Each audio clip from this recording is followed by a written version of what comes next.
Today, we're going to talk about something that's way more common than you might think, and it can be incredibly painful. It's that sudden, sharp ache you can get in your jaw that just ruins a meal before you even take a bite. And we're going to look at this amazing procedure that uses these tiny, tiny cameras to fix it, all without any major surgery. So, have you ever had this happen? You're about to dig into some delicious food, your mouth starts to water, and then, bam, this sharp, sudden pain hits your jaw. It's so frustrating, right? And it's a clear sign that something in there is blocked. Well, the main culprit has a pretty fancy medical name, sialolithiasis.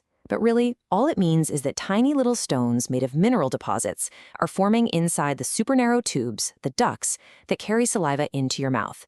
And when one of those little stones gets stuck, you've got a blockage. And that's where the intense pain comes from. All right, so just how common is this really painful problem? Let's take a closer look and dig into the numbers a bit. It turns out sialolithiasis affects about 1.2% of the population. Now, at first glance, that might not sound like a huge number, but when you actually do the math, that means millions and millions of people are dealing with this. So no, this is not some rare disease. It's actually pretty common. And here's what's really interesting. The problem almost always strikes in one specific place. A whopping 87% of these stones form in the submandibular gland, which is right there under your jaw. The parotid gland, in your cheek, is a very distant second at 10%, and it almost never happens in the sublingual gland under the tongue. But it's not just stones that are causing all this trouble. Those ducts can get blocked in other ways too. Sometimes the tube itself just narrows. That's called a stricture. Or you can get these thick mucus plugs, or even a bacterial infection that travels up from the mouth. So let's rewind a bit. Before we had all this modern tech, what did doctors do when they had a stubborn blockage that just wouldn't clear up? Well, the answer was pretty drastic. Yeah, this was literally the last resort.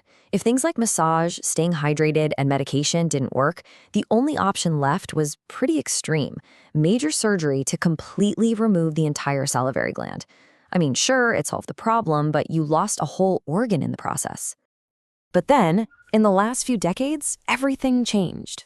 A combination of incredible miniaturization and new technology has completely flipped the script, giving us a whole new way to tackle this.